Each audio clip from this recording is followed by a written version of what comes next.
Good morning, good afternoon, good evening, happy midnight, and good whenever you are listening. Welcome back to the Pylon Dons Fantasy Football Podcast. My name is Benjamin Nathan Weiner, but you can call me at Ben the Pylon Don on Twitter.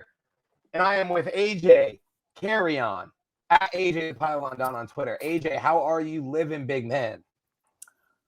I went straight from work to the gym, got home, and immediately sat down on the mic. So I'm sweaty and I'm ready. Honestly, I'm ready to fire away. Sweaty and I'm ready. I like it. Well, I hope you're not too This sweaty. is gonna be a good one. This is a well overdue segment for us to have done throughout the regular season. We don't really get the opportunity to go back and forth like this. Wait, you didn't even ask about my day. What the hell, man? Hey, how was your day? You're right.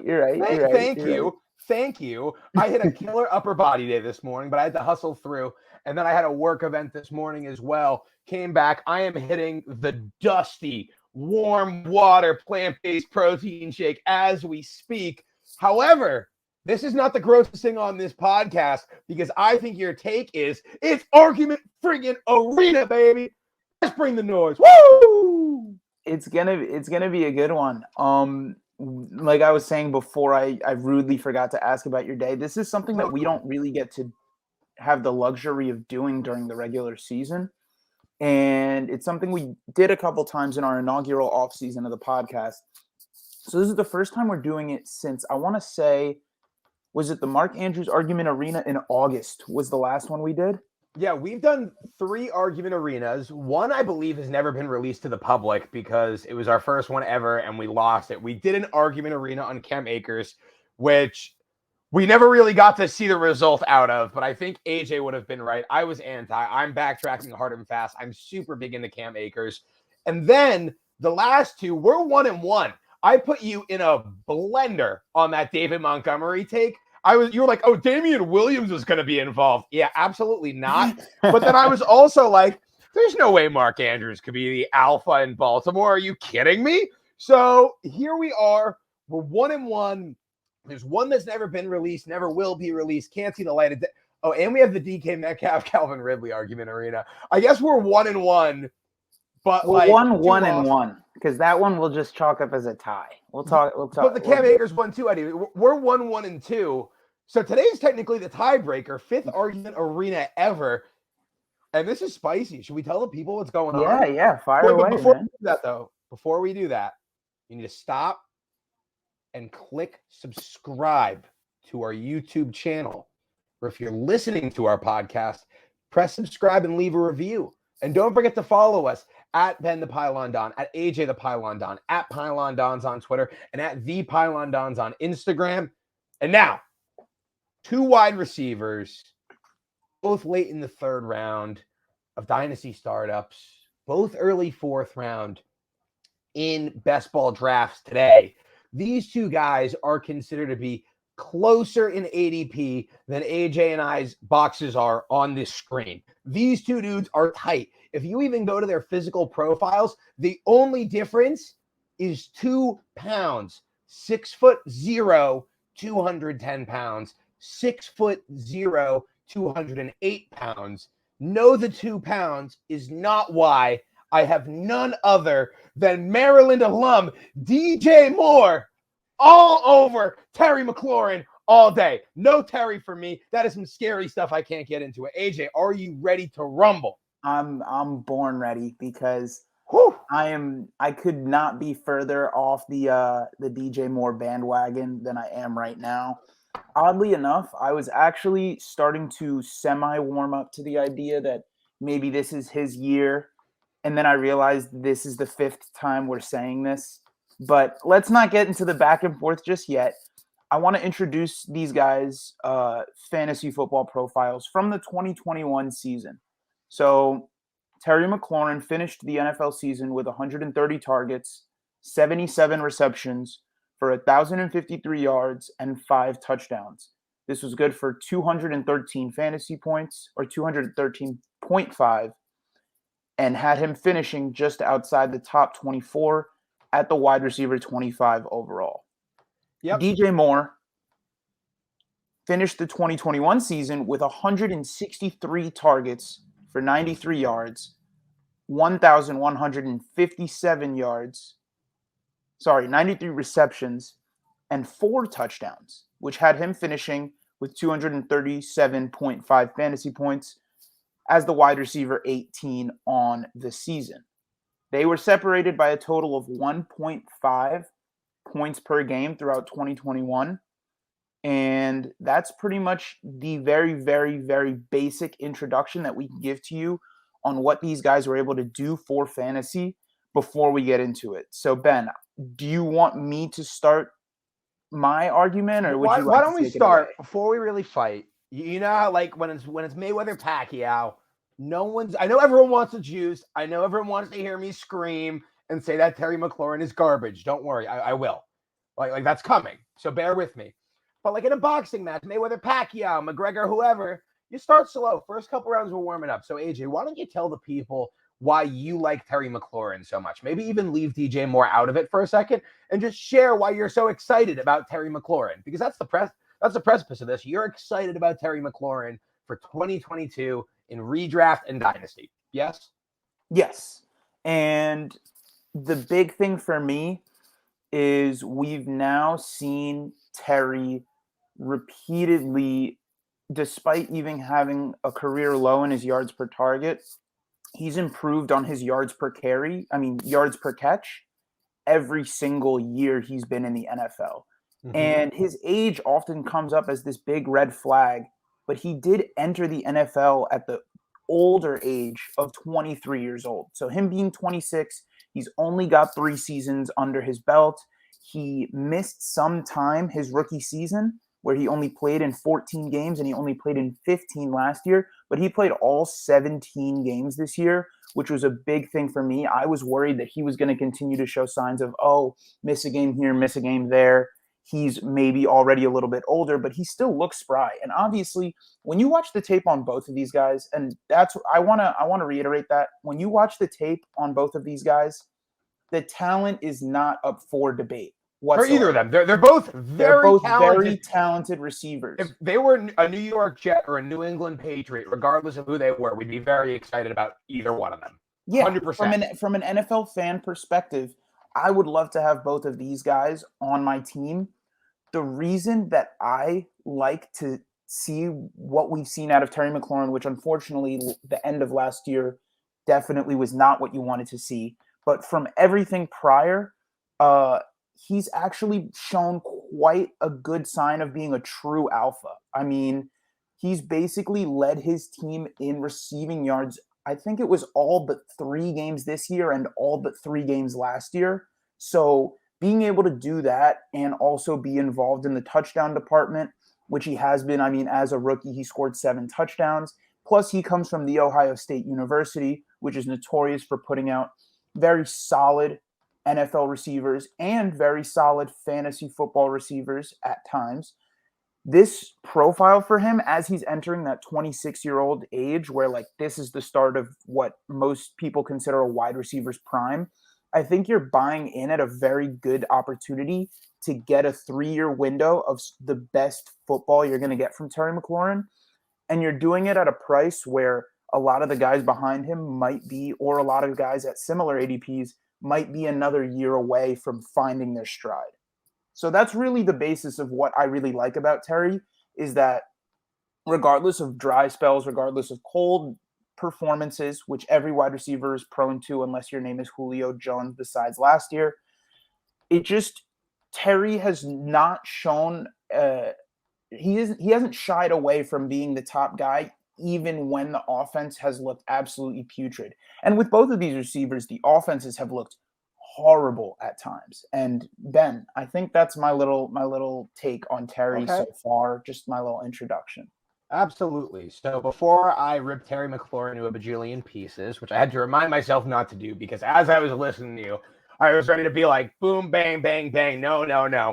But no, we're going to be positive and spread kindness on this Thursday. And I'm just going to really talk about why I like DJ Moore. 6 foot flat, 210 pounds. Couple things I like about him a lot. First off, I'm a real sucker for a guy who has been very good for a very long time. DJ Moore broke out at age 18.4.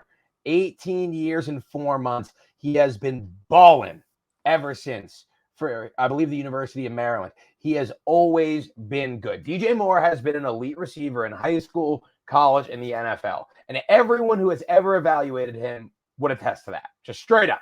Dude is a baller, has mitts, can run routes. He's fast. He's great. There's nothing not to like about DJ Moore, the football player. Additionally, he had a killer college dominator rating at 53.3%. So he was a huge part of that Terps offense. And now, as for his NFL production, so he came on early in 2018 at the ripe age of only 20 years old. He was an early declare, and he was the wide receiver 39, commanded 82 targets as a rookie, commanded 135 as a sophomore, 118 as a junior, and now in his year 4 season, he was just 6th in the NFL, behind only the likes of, and I have this written down, so please bear with me, only behind Cooper Kupp, Deontay Johnson, Devontae Adams, Stephon Diggs, and Justin Jefferson. After that, no one saw more targets than DJ Moore. He literally out-targeted Tyreek Hill this past season. So I'm very, very excited by the volume. And you may say, well, Ben, those other guys were all in the top 8 fantasy receivers. Well, where was DJ Moore? Well, there was a couple things. First off, very much like Terry McLaurin, which I think is why we're bringing these two guys together apart from their close ADP, is that DJ Moore also had very poor quarterback play. Additionally, like Sam Darnold, I know I've been a truther and I'm rooting for him, but he's not exactly Joe Montana, Tom Brady love child behind, like in the pocket. So he just isn't. However, what really encouraged me about DJ Moore is, despite as bad as Sam Darnold can be for fantasy, NFL, what have you, in those first 4 games with Sam Darnold, when he was playing okay, DJ Moore had a scalding hot start to the season, gave you 15 points, 22, 20, 31 against decent defenses. New Orleans, Dallas, Houston, they were respectable this year, all 3 of them. So he was really balling. And I think the reason that DJ Moore had such a cold second half of the season had a lot to do with the Joe Brady firing. And additionally, that came along a similar time to Sam Darnold getting injured, right as he was finding his groove as a young player. Christian McCaffrey was injured, so there was more eyes on DJ Moore. So things were really starting to shape up for a solid month for this guy to be an absolute full-fledged top 6 fantasy receiver. And I really think that people are talking about, oh, like maybe if Deshaun Watson or Aaron Rodgers goes to Carolina, DJ Moore could be the guy. I don't think he's that far away. I don't think he needs a Russell Wilson. I think he needs a Jimmy Garoppolo or a Kirk Cousins. I think he just needs a guy who is good enough to get you to a playoff game and can throw the ball 15 yards down the field sometimes. And I feel like DJ Moore will be ready to rock and roll. So I'm really excited about the longevity of his talent.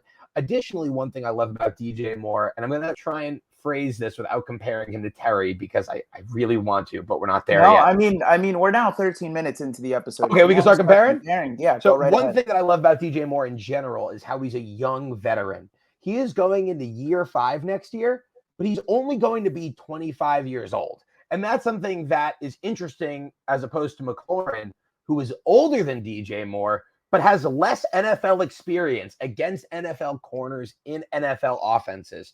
So along with that, I just feel like that DJ Moore is very well positioned to continue to improve as he becomes more familiar with the NFL, is still young, and has so much more room to grow as opposed to Terry, who, while he came in later, I feel like has a little bit less time and additionally less experience as well. That's it. I mean, it is a good point. However, I do kind of want to counteract that when we do look at younger receivers, particularly those in their rookie contracts, the breakout year is usually year 4. Usually, if you haven't peaked by year 4, what you see is almost what you get. And for DJ Moore, that's not necessarily a bad thing. We saw him be the wide receiver 16 in his second year in the NFL. He scored more points this year as the wide receiver 18. It was only 7 points more, but just for context as well. He did improve. Yeah, and that's just more of a nature to how crowded this wide receiver position has become. Because again, both of these guys are uber talented receivers when you watch them on film, but the talent doesn't always shine through with the opportunity. Speaking of opportunity, the thing that really comes to mind for me is the discrepancy in touchdowns. And while 4 touchdowns over 3 years being the Not difference enough. between McLaurin and Moore is not significant on paper, it jumps off the page when you realize that Washington has scored less in those 3 years. And in 2019, where they scored only 266 points as an NFL team, Terry McLaurin had his high in touchdowns at 7. And on top of that, he's been involved in scoring, but has also been involved in between the 20s. And he's now entering his 3rd season with the same OC, and he's entering his 2nd season with Ron Rivera. And even though Washington finished 7-10, this regime is not going anywhere. Absolutely. Totally agree with you. There's a lot more consistency in Washington than there will be in Carolina. Totally agree. And that's definitely a point for Terry. Yeah, and I think it does add up in some regard. However, I just think that what Terry has done in terms of, despite not being able to score as many touchdowns, being more or less the same receiver or even slightly improving on year to year, has really held up his value. Even though he is 26, he is kind of revered in that same tier, in that same conversation as some younger guys. Let's just get this out of the way.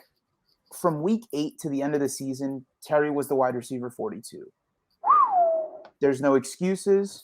Before we do this, can I just victory lap one more time that I had Terry McLaurin outside of my top 24? You had him at wide receiver 25.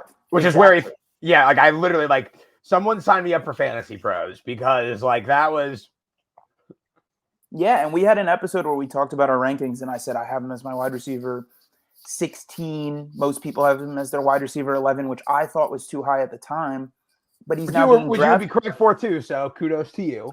But he's now being drafted around wide receiver 17, wide receiver 18 in these best ball drafts that we're participating in. Yeah, someone's got to take away my best ball. Off topic, but like it's bad. No, I feel you. Take it away.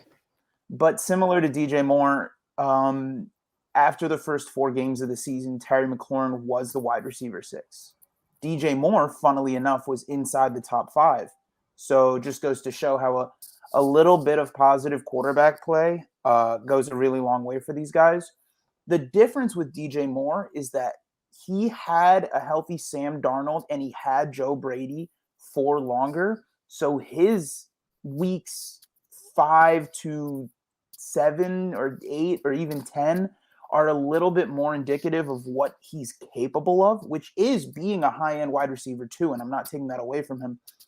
But by week 8 for Terry McLaurin, he was the wide receiver 15 after Heineke threw for under 250 yards in 3 of 4 games and 3 touchdowns to 6 interceptions. And this was just kind of the beginning of the end for Terry McLaurin. So honestly, go ahead.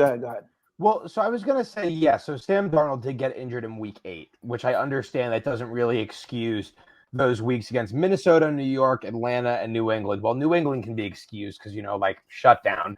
And even Atlanta got the AJ Terrell treatment, faced James Bradbury against the Giants in week 7.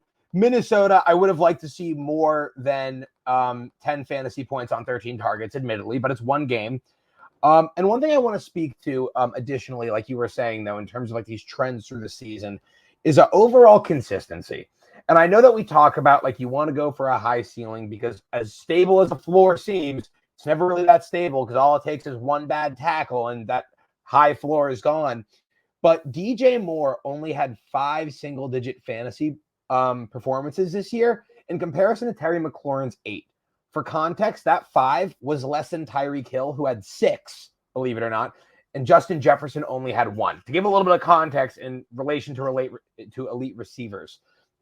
And what I think that this really speaks to is DJ Moore's pure ability as, frankly, a better NFL receiver than even Terry McLaurin. Just straight up. Like I said before, the higher draft capital, the higher pedigree. I think that I'm betting on a better talent here. And I think that shows when they have PJ Walker in at quarterback, and this guy is still giving you 10 fantasy points, or maybe 16 against Washington in week 11, for example, on just 7 targets. Another thing that I'd like to compare as well, because while they both have bad quarterback play, and look, I streamed Taylor Heineke once or twice, so sue me. But Taylor Heineke last year was significantly better than Sam Darnold and PJ Walker combined. Last year, the Panthers threw for 10 touchdowns, 9 from Darnold, 1 from Walker, while Heineke threw for 20. So DJ Moore's 4 touchdowns was 40% of their passing touchdowns. That's very relevant to me, especially with Terry McLaurin not having that same 40% threshold, which I know is obviously very intense, and not every player can accumulate 40% of his team's touchdowns. But when I think in terms of positive regression and in terms of game planning via Matt Rule, who do we think that this new quarterback or a healthy Sam Darnold is going to look to? Because if you look at the weapons in Washington, you have Antonio Gibson. They want to bring back McKissick.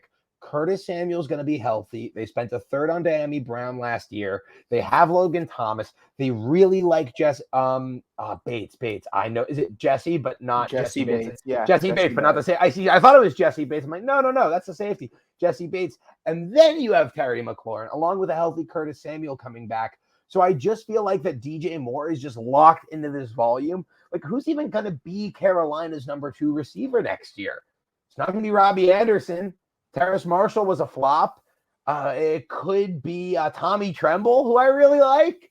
Hopefully Christian McCaffrey can stay on the field, and perhaps he is the true second passing option. But I feel like that there's this 163 targets that DJ Moore just saw, I think could even go up, frankly. And additionally, I think they could soon be better targets as well, because they are going to be coming from a healthy Sam Darnold, who is somehow still better than PJ Walker, or an upgrade at the quarterback position. So obviously quarterback is the top priority, arguably, for both of these teams. The interesting thing is that Washington's defense kind of fell on its face last year, and Carolina's played extremely well. Obviously, they had the midseason acquisition of Stephon Gilmore, which played well into it, especially just with their pass defense being as good as it was.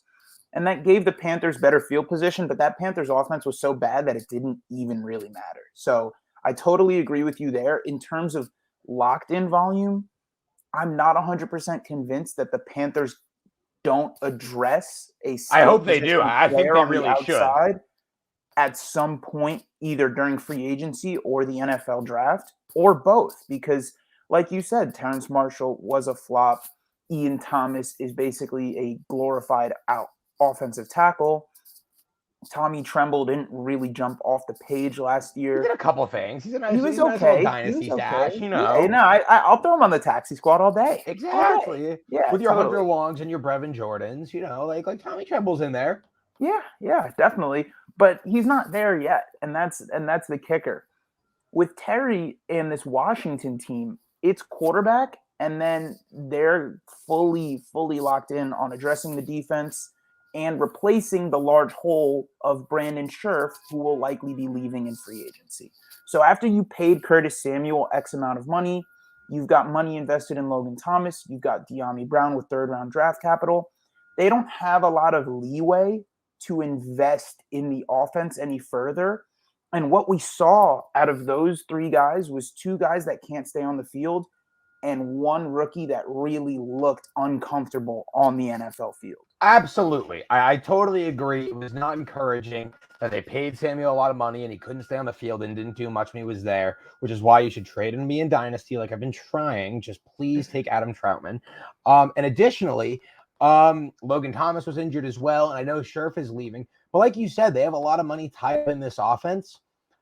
That leads me to believe that they're not going to bring in a veteran quarterback to replace Taylor Heineke. I'm of the personal belief, and I'm operating as such, that they're probably going to draft a second or a third round guy. Could be a Howell, could be a Ritter, probably won't be a Pickett. I don't think they're going to want to spend the draft capital on him. And then they're going to let Heineke play again next year, and you're probably going to get another 20 touchdowns to 15 interceptions out of him. And additionally, those guys did have trouble staying on the field this year.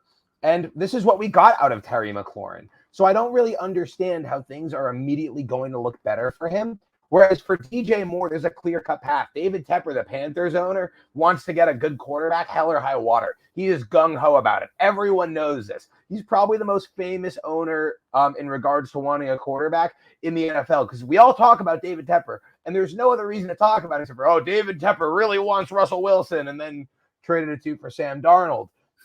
So I really feel like that this Panthers team is taking the quarterback position potentially even more seriously than the Washington football team is, on a real note.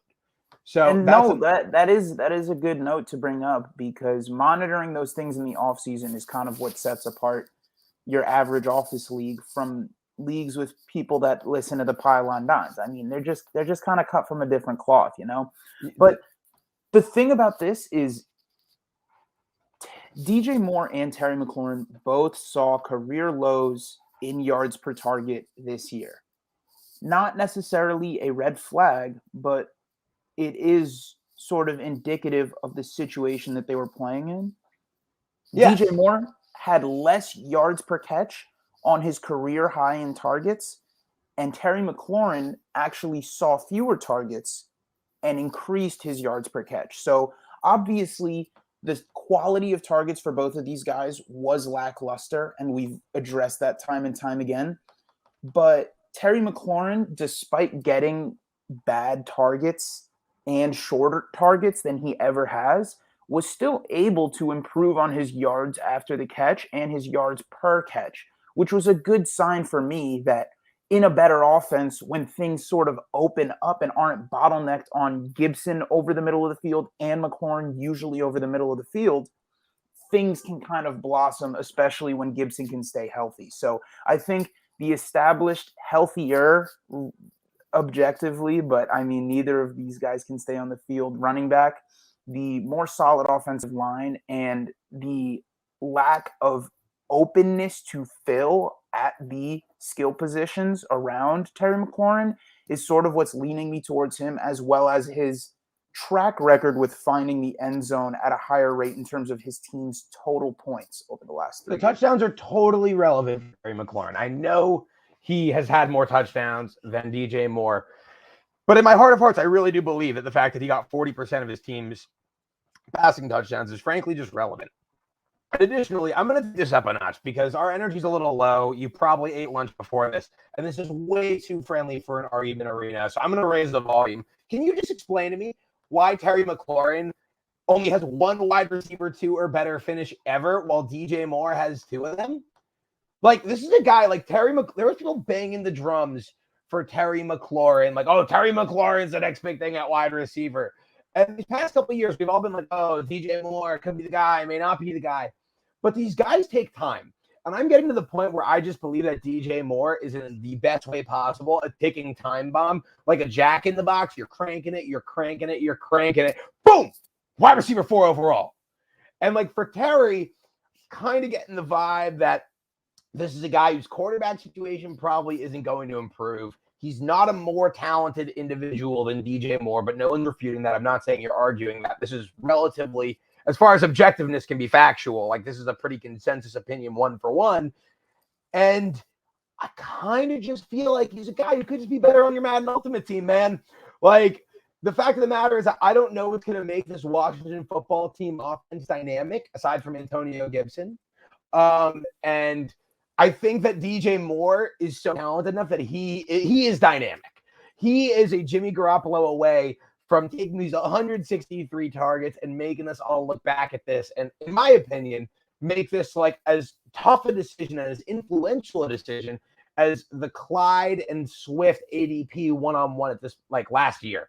Like, I really think, and I mean this with all due respect because you're my boy, obviously, but I really think that like we could look back in a year on this one, and whoever is right, be it you or me, will have serious implications across all fantasy formats.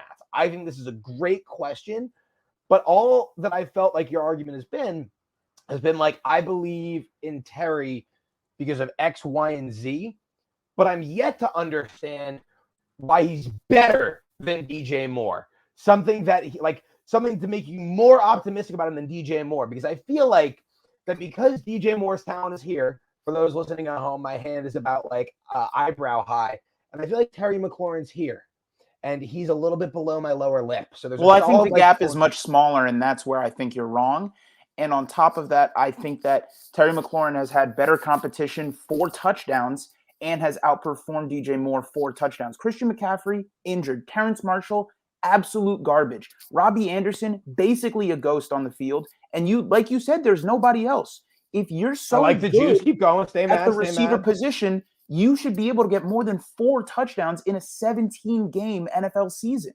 I mean, we talk about this is the year for DJ Moore. No, this is the year for DJ Moore. No, it doesn't matter because it's never going to be the year if you can't find the end zone. And that's really what it comes down to, is that we've had DJ Moore. I mean, Teddy Bridgewater wasn't great, but that was different, though. Teddy Bridgewater was different because that was a more crowded receiving corps, and DJ Moore still rose to the cream of that crop. That was Robbie Anderson's career year. Curtis Samuel was balling for the Panthers that year, and Christian McCaffrey was on the field for a lot of it, and Mike Davis filled his role admirably. So I'm not sure I'm super into that argument just because there was competition that year. Like you said, Robbie Anderson fell off. Robbie Anderson had to come somewhere to fall off. Robbie Anderson, free agent Robbie Anderson, who they're not going to bring back. Yes, yeah, he's bad now. 28-year-old System Davis. Who balled out?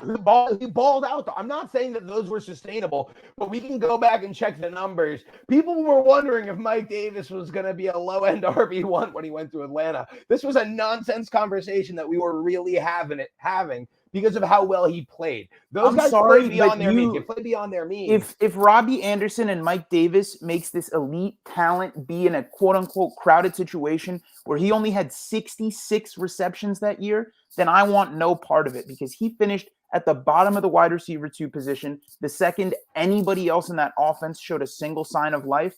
To me, he was just a benefactor of a dearth of talent around him. And obviously, when you're a crappy QB and your guy is an elite route runner and an elite short target asset, you're going to pepper the heck out of him. And that's what DJ Moore got with 163 targets on 7 yards per target. That's putrid yards per target. Absolutely, in 2020, his yards per target skyrocketed way above that. I want to say it was 10.11.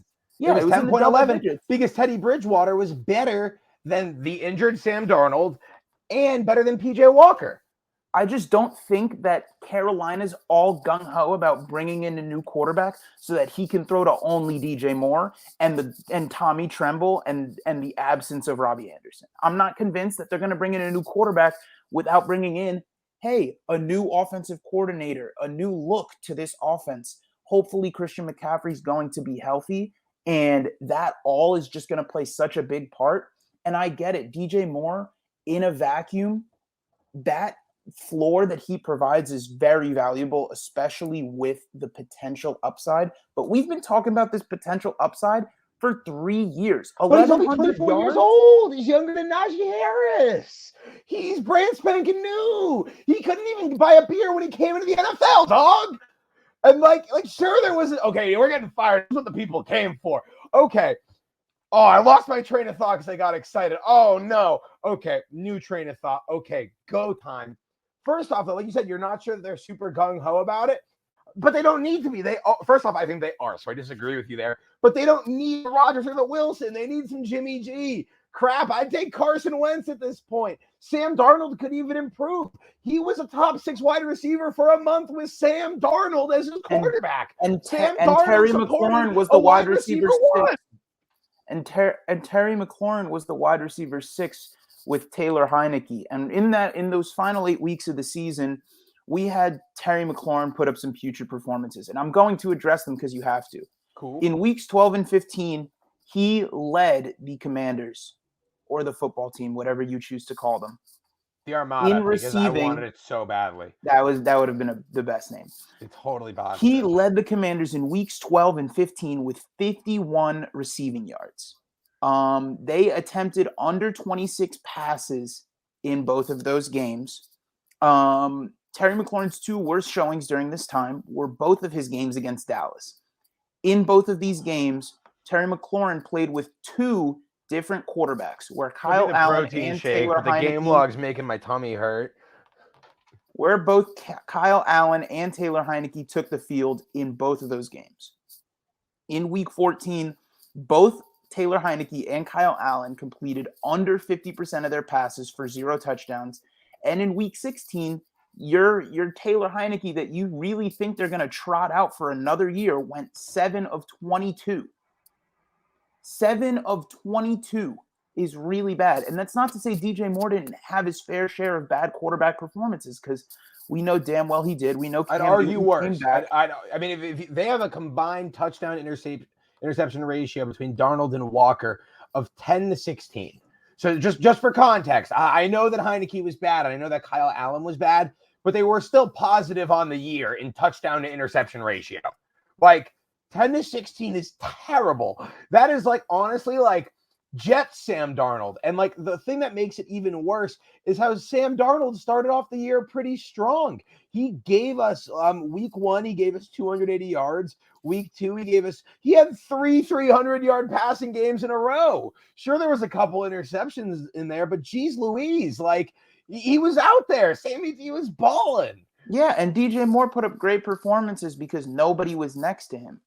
And Teddy Bridgewater put up good performances, and sometimes it was DJ Moore, and sometimes it was Robbie Anderson, and sometimes it was somebody else. And next year, a lot of the time, it'll probably be Christian McCaffrey, even if they bring in a Jimmy Garoppolo-esque guy. They don't need to bring in an elite quarterback when they have a guy like that in the backfield. And when that guy is fully healthy, this offense looks completely different than giving DJ Moore 14 targets in absolute garbage time. Okay. So we've both laid out a ton of points for McLaurin, for DJ Moore, against McLaurin, against DJ Moore. So AJ, I want to turn to this and try and get a little more concise, because we are not going to agree. There is honestly, and I do my best to be open-minded. There is nothing you can say to me right now, with all due respect, that is going to make me change my mind. And I'd be pretty hard-pressed to say something that I think could really concretely change yours, which is the beauty of Argument Arena. We don't agree. We're battling it out. But I have 2 questions for you. What do you need to see from Terry McLaurin to make you correct? And what do you need to see from DJ Moore to prove you wrong? Can you lay out those scenarios for me? What this looks like with Terry McLaurin, with the ceiling being better than DJ Moore? And in turn, could you tell me what sort of things would scare you about DJ Moore and make you potentially regret this take? If they did bring in a QB and they did bring additional weapons into this offense. In Carolina or Washington? In Carolina. Sorry, I'm going to address DJ Moore first. Okay, cool. And he continued to dominate the volume pool regardless of what draft capital they invest at the skill position. I would be worried, because at the end of the day, 163 targets is 163 targets. And a big crux of my argument is I don't think he's going to be a top 6 target receiver next year. I just don't think what he saw in volume in terms of what Carolina had to draw up to maybe even get a little bit down the field is sustainable, especially if they're planning on revamping this offense. And the new OC does genuinely scare me, because Joe Brady, it took him time to figure out how to use DJ Moore. I can't believe they fired Joe Brady. It's that insane. Was like it's insane. that was heinous. Like that was upsetting, and like not even as a DJ Moore stan.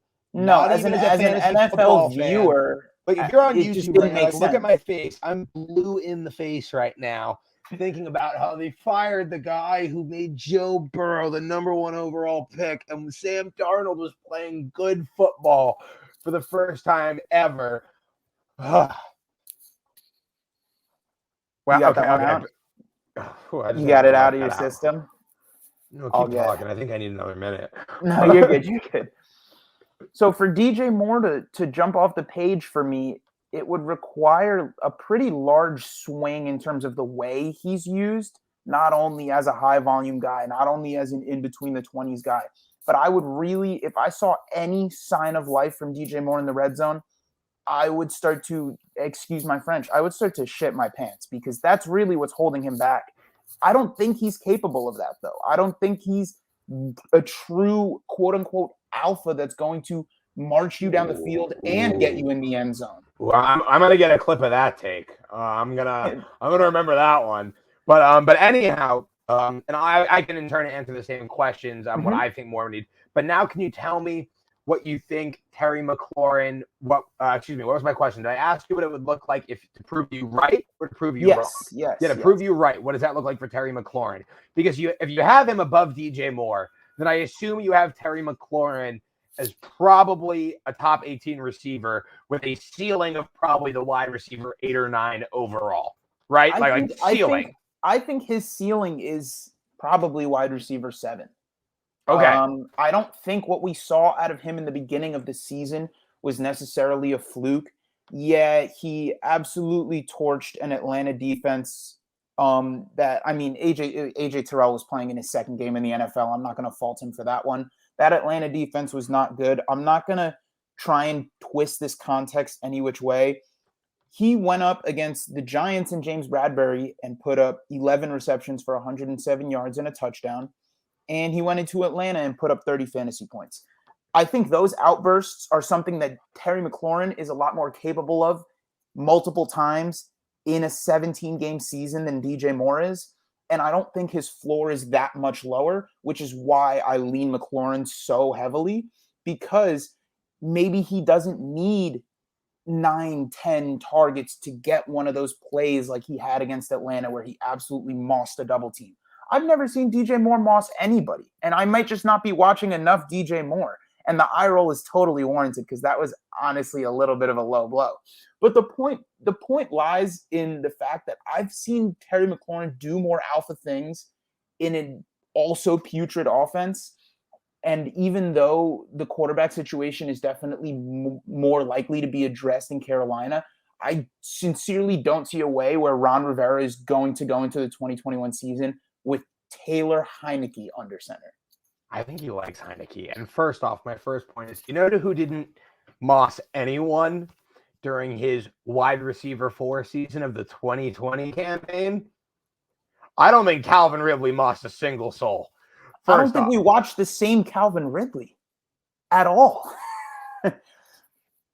Calvin Ridley is a guy who's getting it done in between the 20s, who's taken into the end zone. And I admit this sort of volume, I feel like Ridley's a really strong prototype for a DJ Moore, a guy who's always open, who doesn't drop open passes. And also, additionally, maybe I could have missed some Calvin Ridley mossing, but you certainly missed some DJ Moore mossing, my friend. So I urge you to go back and revisit that. But additionally, though, I think Ron Rivera really likes Heineke. I think he puts a lot in the stock into Heineke's performance against Tampa Bay a couple of years back in that playoff game. And additionally as well, like Ron Rivera is really known to stick to his favorites. I mean, like, look, I think Heineke's one of them. Kyle Allen follows him around like a dog. He signs Curtis Samuel. Like, I really think that Heineke could get a shot to be the starter, and there's a developmental rookie. But now I'm going to outline my concerns for DJ Moore and then how Terry McLaurin can prove me wrong. I think that DJ Moore. By the way, I disagree with that Calvin Ridley comparison wholeheartedly, but I'm not gonna rip it to shreds right now. I'll save that for off the air. But just go look at yards per target, yards per catch, and yards after the catch. And but that's not mossing though. That just means he's open and did great things. That means he's just better in the open field than DJ Moore ever will be, which is totally that's totally fine. But that's not mossing. That was the technical term that you didn't like. So like he can be really nasty and like not jump over another grown superhuman and pull down the ball multiple times. Like so agree to disagree on the terminology here, but I'm just talking about a guy who's always open and a guy with great hands who's a number one target and is wildly reliable, which is my comparison, which I think is very fair. Additionally, though, so Terry McLaurin proves me wrong if I'm wrong about this Ron Rivera bringing in a rookie. If they bring in a Watson, a Wilson, a Rodgers, I may need to back off this one because I do think that Terry McLaurin is a really, really good football player. So my concern with him has always been the volume. Hasn't been an elite level. 130 targets is great, but there's guys like DJ Moore getting more than him. And then additionally, the quarterback play. So if the quarterback play improves and the quality of targets improves, so I think that's a really important thing for Terry McLaurin. For DJ Moore to prove me wrong, Again, I guess it comes down to the quarterback situation. They need to not do anything. But the thing that I like so much about DJ Moore is I really just feel like that he's either an improved Sam Darnold in-house away, like the Sam Darnold from those first 4 weeks, or they bring in a guy. I feel like my bases are relatively covered on DJ Moore, which is why I'm so optimistic. Whereas with Terry McLaurin, I'm concerned about these questions of target competition and quarterback play. So that's where I'm at on there. That's been 45 minutes discussing two guys. Do we have any major parting shots? How are we feeling? Do you feel like you got it all off your chest? There's going to be a lot of pressure on Matt Rule, who fired Joe Brady, to properly bounce back this. Absolutely, there will be. So if he's able to do that, we're having a very different conversation. I don't have faith in the organization or the coaching staff to properly do so. And I think Washington is a lot more poised to take the next step. If you snipe me on DJ Moore in a best ball draft, I'm tweeting. You have no concerns about that. I would rather reach on a guy like Mike Pittman. Wait, before we go, and I'm about to extend the show by like 8 minutes by even bringing this up. Are we not even going to talk about how DJ Moore has routinely outproduced Terry McLaurin in like 2 out of the 3 seasons? Like if you threw a dart at the wall 2 out of 3 times last year, or like over their careers, DJ Moore just would have been better than Terry McLaurin. Like you're betting on the underdog, objectively. Like yeah, Terry, okay. But there's a reason their ADPs are so close. I mean, because the public is wrong. But you know, Terry McLaurin didn't play a full season in 2019. Terry McLaurin has had much lower floors and more target competition than DJ Moore has, and arguably just as bad quarterback play. So when factoring in all those things, yeah, his finishes have been lower, but there's a reason people keep coming back. And there's a reason people keep coming back to DJ Moore. They're similarly, I mean, we outlined their profiles. They have similar flaws. They have similar needs to take the next step. For me, I just think Washington will be in such a better position as an NFL team that in stride, a guy like Terry is just going to blossom. Well, we laid out everything for the listeners. AJ, I respectfully disagree. But we hope you enjoyed another wonderful argument arena. Please let us know in the comments or tweet at us. We'll be throwing up a Twitter poll too. Who do you side with? But he's all aboard the Terry McLaurin train, and I am looking at the rent prices in DJ Mooresville as we speak. We will be back next week with more content, and we hope you're enjoying our YouTube. AJ, any parting shots? No, I think I aired all the dirty laundry in that episode. As always, it's a pleasure to step in the arena with you, and thank you guys for listening. Make sure to check it out: Spotify, Apple Podcasts, YouTube. If you're watching, hello, how you doing? I promise I'm getting a haircut soon. And make sure you check us out on Twitter at AJ the Pylon Don, at Ben the Pylon Don, and you'll be hearing from us soon. Yep. Last take. This is going to matter in a year from now. We're going to look back on this, and one of us is going to look really smart, and the other one won't. Could go either way. He's AJ Carrion. I'm Ben Weiner. We, as a collaborative, are the Pylon Dons. You are our valued listener, and we hope you have an awesome day. Take it easy.